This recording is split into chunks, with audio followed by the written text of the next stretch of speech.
दिनै जों 35थि मुंख्लं सानखौ उदालगुरि जिल्लानि सिङाव थानाय खैराबारि ओनसोलनि नैबे रंगमन्चआव जोङो खुंफुंदों आरो दिनै जों गोसोखांदों NDFBनि गोलाव समनि हंग्रामाव जाय बिर जोहोलावजोफोरा मुंख्लं जाबाय बिथांमोनखौ गोसोखांनानै जों दिनै दुखु फोरमायदों आरो बिथांमोनखौ जोङो श्रद्धा खालामनानै जोङो बिबार बावदों आरो जोङो बेखौनो सावरायनो इच्छा खालामदों मुंख्लंफोरा जोंखौ मा फोरोंलांनाय आरो मुंख्लंफोरा जोंखौ मानि थाखाय मुंख्लं जानाय आरो मुंख्लंफोरा दिनै थांनानै थानाय बुहुमनि बिखायाव थांनानै थानाय बर' माहारिखौ मा हास्थायदों मा लुगैदों बेफोरनि गासै सोमोन्दै जोङो सावरायमेलाव जोङो सावरायलांगोन। दिनै आं बेखौसो खावलायनो इच्छा खालामदों जोंनि बिर जोहोलावजोफ्रा हाथियार थासेयावबो गुबुनखौ गावनानै सिथारनो हासेयावबो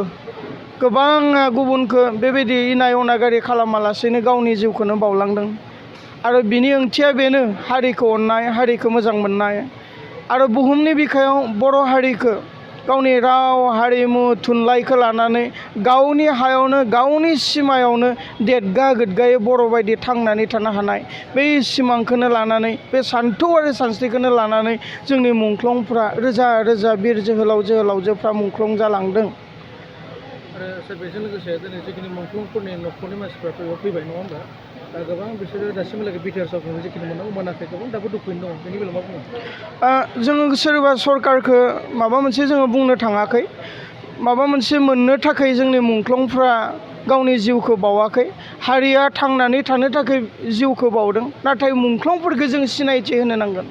मुंख्लंफोरखौ सरकाराबो बुजिनो नांगोन आरो जोंनि बारग' NDFBनिफ्राय जोङो नाजागासिनो दङ जेसेबांखिनि जोंनि मार्टियार्सफोर दङ गासै मार्टियार्सफोरखौ जोङो मान सन्मान होनानै रिकगनाइज होनो नागिरदों। दिनै आर्मि पुलिसफ्रासो भेरिफिकेसन खालामगासिनो दङ जोंनि मुंख्लंफोरखौ बेयाव जों अतिरत्त लासिं सिं सोरबा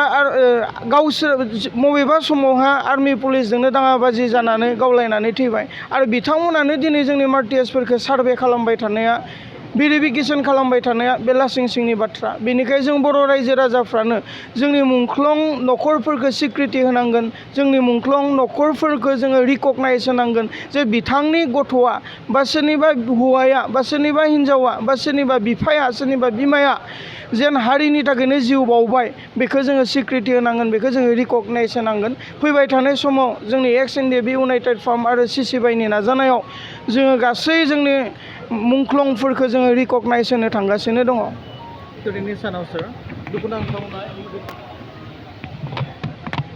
दिनैनि सानाव दिनै दुखुनांथाव मुंख्लं सान बेजों लोगोसे जोंनि फाउन्डार NDFB डक्टर रन्जित दैमारिया जेलावसो दङ बेनि बेलायाव मा बुंनो सार? जायफोरा जेलाव दङ बिथांमोनाबो गोथां मुंख्लं बेखौ जोङो फोरमायो दिनैसिम जोङो नाजागासिनो दङ जायफोरा जोबथेसालियाव दङ बिथांमोनखौ उदां अख्राङाव लाबोनो थाखाय जों नाजागासिनो दङ थेवबो नाजासेयावबो जों दिनैसिम बेखौ मावफुंख'नो हायाखै। फैबाय थानाय समाव आखा आरो मिजिं लाखिदों रायजोफोरनि सहाय रायजोफोरनि गोहो बोलो आरो रायजोफोरनि अनसायनायाव रायजोफोरनि मददआव फैबाय थानाय समाव जेसेबां जोबथेसालियाव दङ बिथांमोनखौबो उदां अख्राङाव लाबोनो हागोन होननानै जोंहा मोनसे फोथायनाय दङ। जायफोरा जोबथेसालियाव दङ बिथांमोनाबो दिनै मुंख्लं सानखौ जोबथेसालियाव थानानैनो फालिदों आरो जोङो दुखु फोरमायहरदों गोथां मुंख्लं बिथांमोननिसिमबो जोंनि अननाय खुलुमनाय आरो जोंनि सिबिनायखौ बिथांमोननिसिमबो जोङो जासिहरदों आरो दिनै जोङो नुनो मोनदों जे मुंख्लं साना जोंहा 34 बोसोर जोङो खुंबोबाय देग्लायदों 35 बोसोर आरो बे मुंख्लं सानखौ गिबि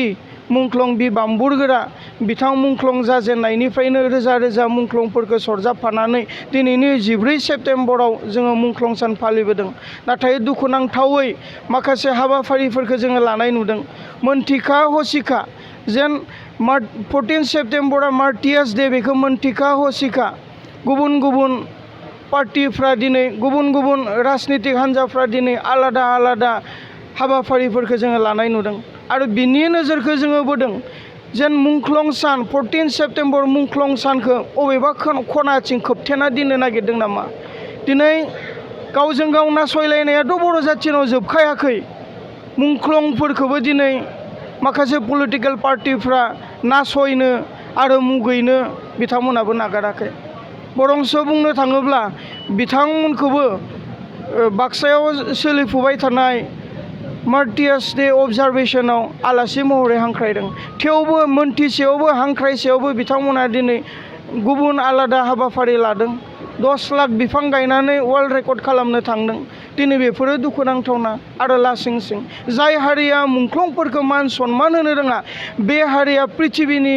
बिखानिफ्राय जोबस्रांलाङो होननानैहा जोंनि गोदोर गोदोर लिडारफ्रानो लेक्सार होयो दा अब्ला बिथांमोना खुगायाव बुङो मोनसे मावो मोनसे बेनिखायनो आं बेखौसो एपिल खालामगोन बेखौसो आं खावलायगोन फैबाय थानाय समफोराव जाहाथे जोंनि दैदेनगिरिफ्रा राजनितिक लिडारानो जा धोरोमखान्थिनि लिडारानो जा बा समाज सिबियारियानो जा बा फरायसा फरायसुलियानो जा फैबाय थानाय समाव जाहाथे जों मुंख्लंफोरखौ मान सनमान होनो रोङो फैबाय थानाय समाव जाहाथे 14 सेप्तेम्बरखौ मुंख्लं सान हिसाबै जोङो गाजा गोमजायै अबजारभेसन खालामनो हायो बेखौनो आं मिजिंथिबाय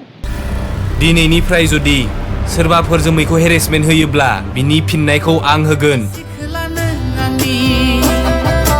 बैसागु बोथोरनि बारदै सिखोला नों आंनि नोंसोरा गथ'नो मोसासो आं मोसा